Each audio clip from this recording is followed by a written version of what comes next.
बहुत एडवर्टीजमेंट चल रहा है ईवीज़ के ऊपर कि ईवी को इतना ज़्यादा सरकार प्रमोट कर रही है। इन्वेस्टमेंट, क्योंकि मार्केट में कुछ नया आएगा, है ना, कंपनीज लॉन्च करेंगी, तभी गवर्नमेंट के पास भी पैसा आएगा। नमस्कार दोस्तों, तो स्वागत है मेरे चैनल में अनबॉक्सिंग डेली लाइफ। तो अब जो एक सबसे बड़ा क्वेश्चन है, आपने टाइटल तो पढ़ ही लिया है कि आपको ईवी लेनी चाहिए कि पेट्रोल या डीजल या सीएनजी, है ना। तो आपके पास इतने सारे ऑप्शंस हैं। तो वैसे बेंगलोर, पुणे, हैदराबाद, मुंबई, जो भी मेजर जो बड़ी सिटीज़ हैं, है ना, जहाँ पे सुविधा है, ईवी के चार्जिंग स्टेशंस हैं, तो ज़्यादातर वही लोग सोच रहे होंगे कि ईवी ली जाए या पेट्रोल, सीएनजी, डीजल ली जाए, ठीक है। या तो आप एनसीआर से हों, है ना। हाँ, तो अब देखते हैं कि ईवी लेनी चाहिए और किन को लेनी चाहिए, है ना, और क्यों नहीं लेनी चाहिए।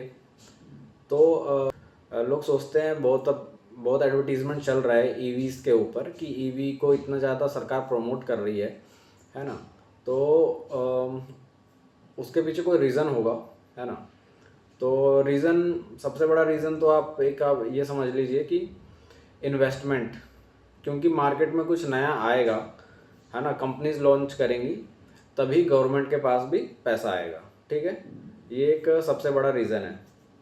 और दूसरा, इसके पीछे कोई रीज़न नहीं है, क्योंकि नई चीज़ें, नई टेक्नोलॉजी लाना, है ना, इंट्रोड्यूस करवाना, है ना, तो वो तो फिर कंपनीज का और गवर्नमेंट का यही काम है, ठीक है। अब आपको किस पे पैसा डालना है, ये आपके ऊपर, आपके जो भी कन्वीनियंस है ना, सुविधाएं, उसके ऊपर डिपेंड करता है कि आपको किन चीज़ों को लेना है, किन चीज़ों को नहीं लेना है ना। नहीं तो कंपनीज और जो सरकार है वो तो एडवर्टीजमेंट अपना करेगी ही, ठीक है। और अब कि ईवी लेनी चाहिए, है ना, और या पेट्रोल लेनी चाहिए, पहले ये सिंपल क्वेश्चन इस पे आते हैं, ठीक है।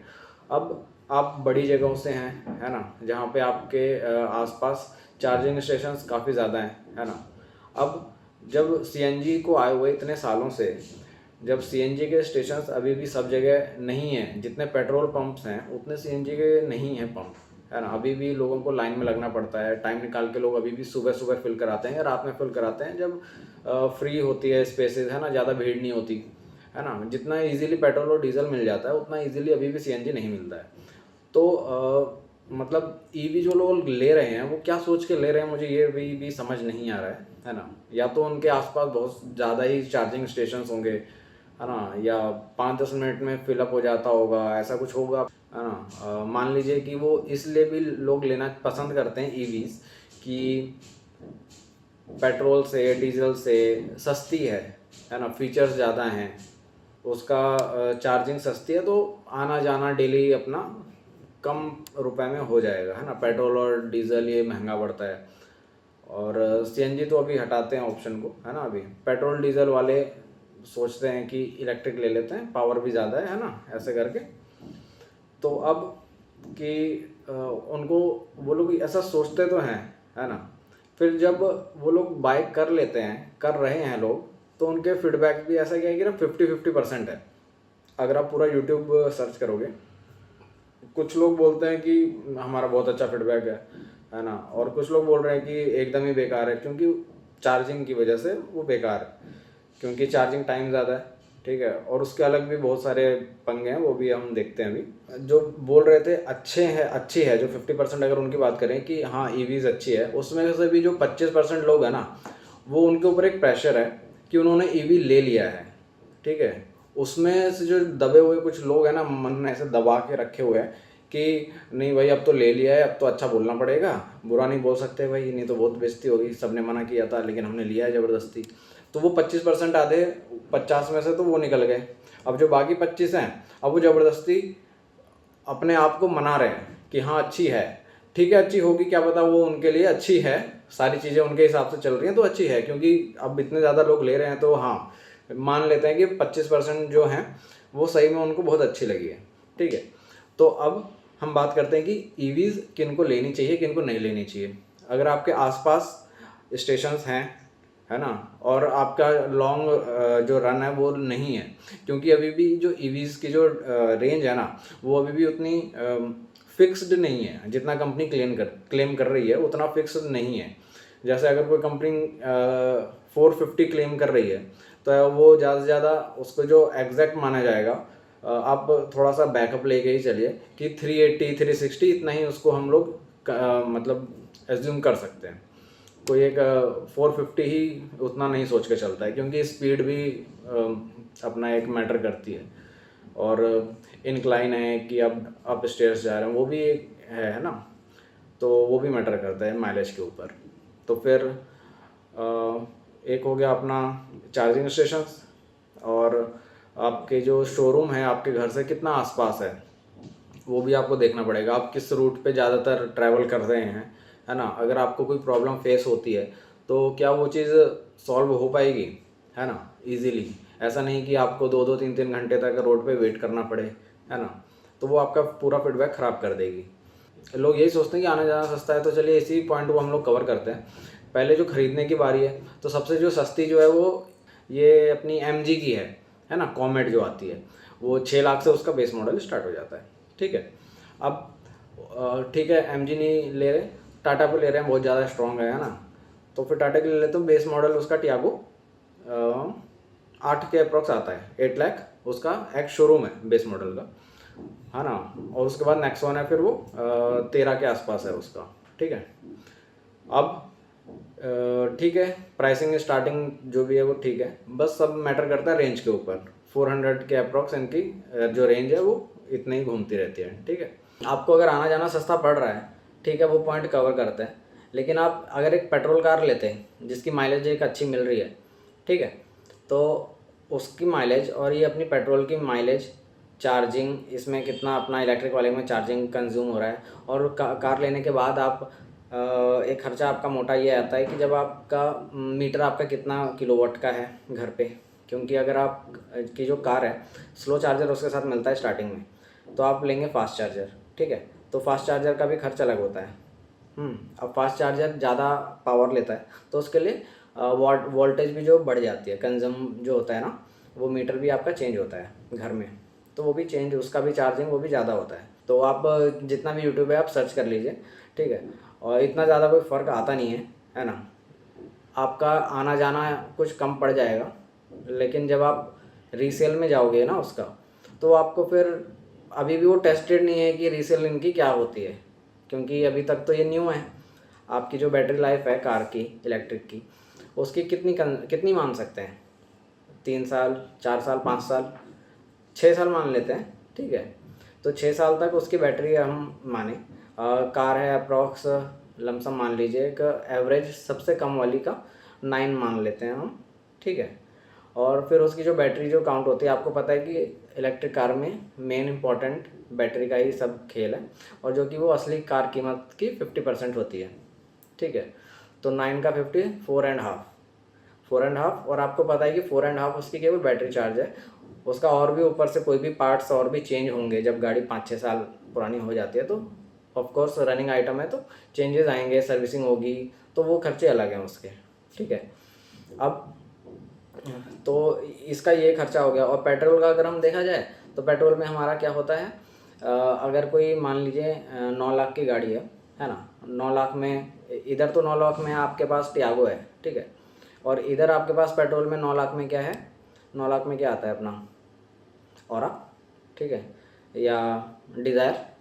ठीक, तो आपको पता है कि इनका मैं 9 बोल रहा हूँ, आप 9.5 ले लीजिए, जो भी आपके मॉडल के हिसाब से। ठीक है, तो अब ये जो आपके 9 साढ़े 9 लाख हैं, इसका रीसेल आपको कितना मिलता है 5-6 साल में, आराम से 50% से ज़्यादा मिल जाता है। अच्छी कंडीशन आप मेंटेन रखेंगे तो 50% से आराम से मिल जाता है। ठीक है, और इसकी सर्विसिंग जो भी आपकी पड़ती है वो साल का, 6 साल में आप कॉस्टिंग जोड़ सकते हैं। 4.5, 5, 6 पर के, 7, 8, 10 ले लेते हैं एक साल का, 10,000 ले लेते हैं एक साल का।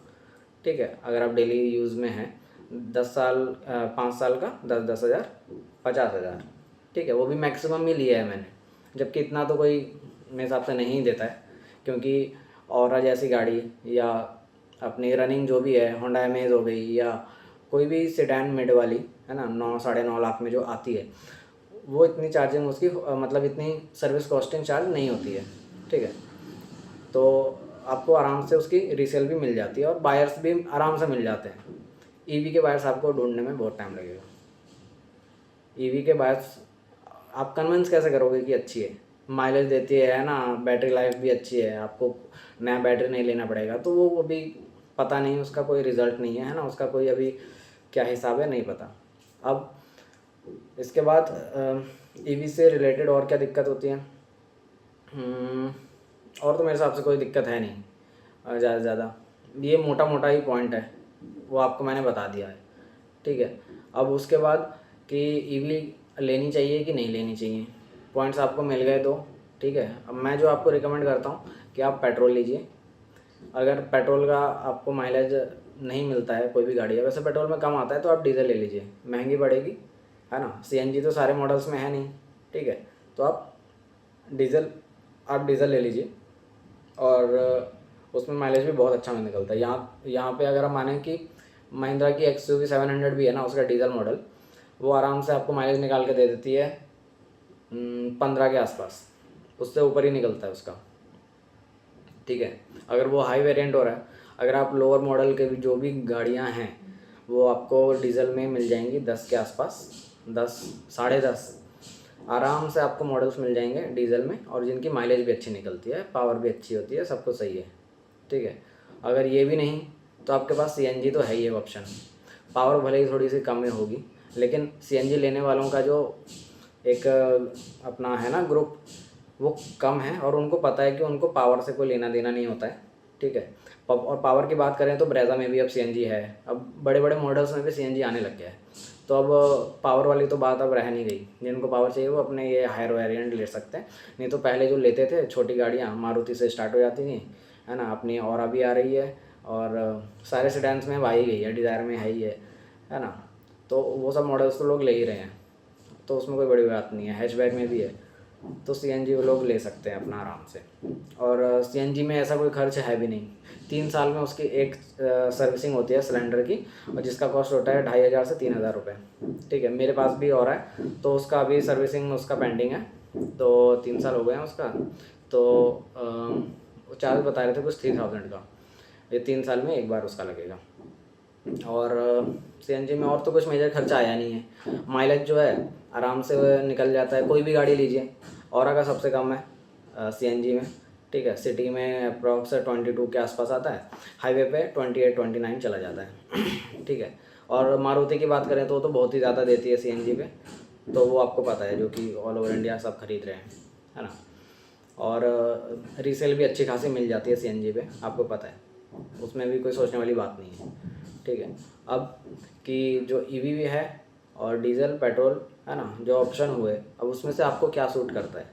मेरे हिसाब से आप ईवी पे मत जाइए अभी, क्योंकि ईवी अभी भी क्या है कि ना इंडिया के लिए न्यू है।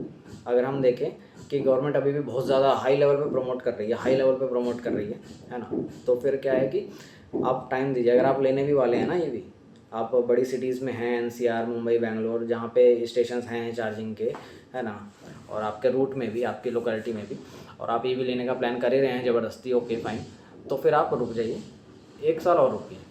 इतने भर भर के ऑफर आएंगे ना ईवी पे, गाड़ियाँ और सस्ती हो जाएंगी, ठीक है, सस्ती हो जाएंगी, जैसी कंजम्पशन बढ़ेगा ना सस्ती हो जाएंगी, ठीक है। और ज़्यादा से ज़्यादा ये मार्केट ईवी का भी ना आप मान के चलिए 5 से 6 साल का ही मार्केट है। जब ज़्यादा लिथियम कंज्यूम होने लगेगा ना, फिर ये लोग न्यू टेक्नोलॉजी निकालेंगे, जो बैटरी लिथियम के अलावा किसी और चीज़ से बनी होगी, ठीक है। कोई और टेक्नोलॉजी निकलेगी, आप फिर ईवी को छोड़ दोगे, कोई और चीज़ें आजमाओगे, है ना। और जो सदाबहार जो है वो पेट्रोल, डीजल, सीएनजी, ये तो सदाबहार वाली चीज़ें ये चलती रहेंगी। ईवी टेक्नोलॉजी बदलती रहेगी, उसका फ्यूल बदलता रहेगा, बैटरी बदलती रहेंगी, ये तो है ही, ठीक है। अब आपको देखना है कि आपको क्या आपके क्या प्रेफरेंस है, ठीक है। और ईवी लेने का प्लान कर रहे हैं तो 1 साल और रुक जाइए, 1 साल के अंदर आपको कोई भी और अच्छा ऑफ़र मिल रहा है आसपास तो आप ले सकते हैं, और ज़्यादा पैसे मत इन्वेस्ट करिए ईवी पे, ठीक है। आप एक सेकेंडरी कार ईवी को यूज़ कर सकते हैं, है ना, लेकिन ईवी कभी भी एक प्राइमरी कार नहीं बन सकती। उसके लिए हमेशा पेट्रोल, डीजल, सीएनजी ही एक बेस्ट ऑप्शन है प्राइमरी कार फैमिली के लिए, जिसको निकालने से पहले आपको एक बार भी सोचना नहीं पड़ता। ठीक है, चलिए फ्रेंड्स, धन्यवाद। सब्सक्राइब कर दीजिएगा। कुछ इन्फॉर्मेशन आपको मिली हो मेरे से, है ना, कुछ भी सजेशन मेरा आपको पसंद आया हो, ठीक है, फ्री एडवाइस है ना, एक नॉर्मल कन्वर्सेशन है। अगर आपको पसंद आई हो, है ना, मेरी राय, तो सब्सक्राइब कर दीजिएगा। Thank you.